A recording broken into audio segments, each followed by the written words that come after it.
Finally বাজার থেকে আসলাম। বাজারে গেলাম। আসলে গরিব এবং অসহায়ের যে কত কষ্টে থাকে আসলে বাজারে গেলে বোঝা যায়। আমি আজকে বাজারে গেলাম, 784 টাকার বাজার করছি নিজের 1 লাখ জন্য, 1 লাখ মানুষের জন্য 784 টাকার বাজার করছি। তার মধ্যে কি কি কিনছি আপনাদের একটু আমি দেখাই। যে 784 টাকার বাজার, এই দ্রব্যমূল্যের বাজারে একটা নিম্নবিত্ত পরিবারের যারা অসহায় আছে তাদের কথা বাদে দিলাম, যারা নিম্নবিত্ত একটু কাজ করতে পারে স্বাবলম্বী, তাদের কথাটাই বলি। ধরেন আমি 784 টাকার বাজার করছি একটার জন্য। যে পরিবারে 5টা লোক আছে সেই পরিবারের অবস্থাটা কি হবে একটু বলেন। আমি করলাম গোস বা মুরগি মাছ কোনো কিছু কিনি না। কি কিনেছি আপনাদের একটু দেখে আসি। 784 টাকার বাজার, দেখেন কি কিনছি। এই যে এটা হচ্ছে চাউল, 3 কেজি চাউল। 1 কেজি চাউলের দাম 75 টাকা। 1 কেজি চাউল কিনছি 75 টাকা দিয়ে। 2 হালি ডিম, এখানে আছে ডাউল, আছে যে ডাউল দেখতেছেন, ডাউল, 1 লিটার তেল, আর হচ্ছে পিএস। এই হচ্ছে আমার। ও আরেকটু আছে, এই যে হলুদ আছে। তা এটা হচ্ছে 784 টাকার বাজার, ঠিক আছে। এখন কথা হচ্ছে 784 টাকার বাজারে আমার কয়দিন চলবে? 784 টাকার বাজার আমার সর্বোচ্চ গেলে ধরেন পেঁয়াজ, ডাউল আর যা আছে তা দিয়ে ধরেন আমি টাইনে টুনে হয়তো বা 1 সপ্তাহ চলতে পারবো। টাইনে টুনে 1 সপ্তাহ। 1 সপ্তাহে আমার 784 টাকার বাজার 1 লাখ জনও লাগে। তাহলে যে পরিবারের 6 জন থেকে 7 জন বা দেখা গেলো 3 থেকে 4 জন লোক আছে সেই পরিবারে কয় টাকার বাজার লাগে বলেন।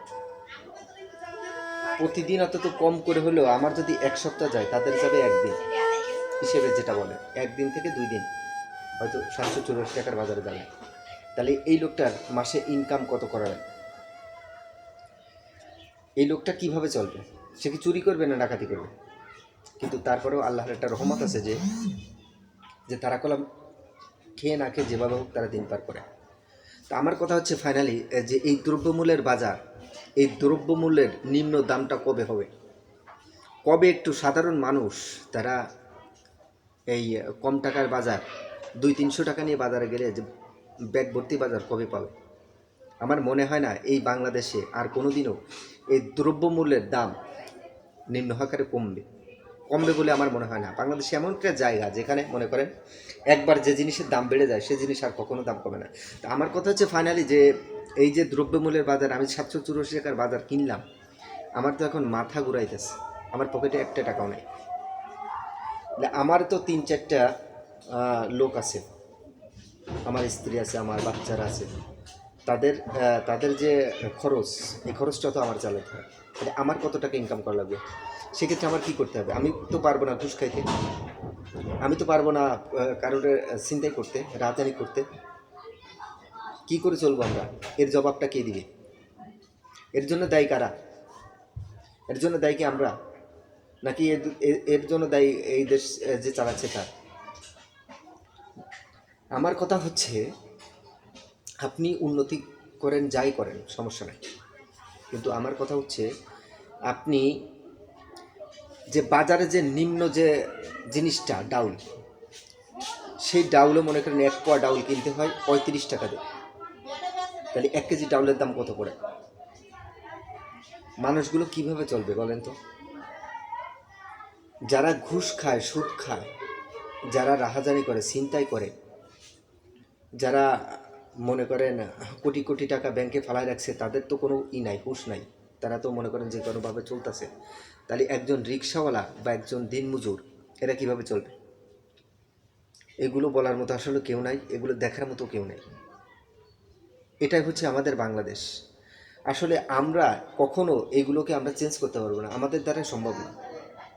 কিন্তু যদি যারা দেশ চালাচ্ছে তারা যদি একটু মাথা খাটায় তাহলে কোনো এই জিনিসটার দামগুলো কমে যায়। যাই হোক, হতাশা ছাড়া আমাদের কাছে আসলে কোনো কিছুই নেই। মাস শেষ, মাসের আজকে 2 তারিখ, বেতন পাইতে হবে 10 তারিখ। কীভাবে যে চলবো আসলে আমরা রাত হলে আমরা বুঝতে পারি। যখন বালিশের পরে মাথাটা দিই তখন আমরা বুঝতে পারি আসলে আমাদের জীবনটা কত কষ্টের, যারা মধ্যবিত্ত তাদের জীবনটা কত কষ্টের। থাকতে পারি না, মনে করেন কোনো ফ্ল্যাট নিয়ে কোনো কিছু নিয়ে থাকতে পারি না, হয়তো বুঝতে পারতেছেন যে আমার এই যে জায়গাটা আপনারা দেখতেছেন এটা করলাম একটা টিনের বাড়ি, এই বাড়ি ভাড়াও মাসে 2,000 টাকা বাড়ি ভাড়া দিতে হয়। তাহলে 2,000 টাকা বাড়ি বাসা মানে এই বাড়ি ভাড়া, তারপরে কারেন্ট খরচা আছে, কারেন্টের বিল আছে, এরপর নিজের চলা আছে, এরপর আমার পরিবার চলবে, তাহলে আমার কত টাকা ইনকাম করা লাগে প্রতি মাসে। তারপরেও আল্লাহ তাআলা আমাদেরকে চলাচ্ছে, আমাদের উপর একটা রহমত আছে, হয়তো বা সেই আল্লাহ তাআলার রহমতে আমরা চলতেছি। কিন্তু একটু যারা আপনারা প্রভাবশালী, যারা ক্ষমতার চেয়ারে বসে আছেন, তারা একটু নিচের মানুষগুলোকে একটু দেখেন, নিচে যারা আছে তাদেরকে একটু দেখেন, দেখে এগুলোর একটু ঠিক করেন।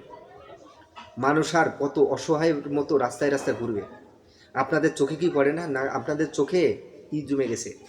ময়লা জমে গেছে না? টাকার বান্ডিলে আপনাদের মুখটা আটকে গেছে? কি হয়েছে আপনাদের? 1 কেজি আলু কিনতে গেলে 60 থেকে 70 টাকা কিনা লাগে, কেন? 15 টাকা 20 টাকার আলু 60 থেকে 70 টাকা কিনা লাগে। কোন দেশে আছি আমরা? আমরা এত উন্নতিতে কি করবো? আমরা এত উন্নতিতে উন্নতি করতে করতে আমাদের পেটের মধ্যে এখন নাড়ি বুড়ি ছাড়া কিছুই নেই। পেটের ভিতরে ময়লাও নেই, যে ময়লা পেটের মধ্যে আছে সেরকম জিনিসও তো নাই। আমাদের তো সব বাইর করে নিয়ে যাচ্ছে। এখন একটু থামেন, এই জিনিসগুলোর দাম কমান।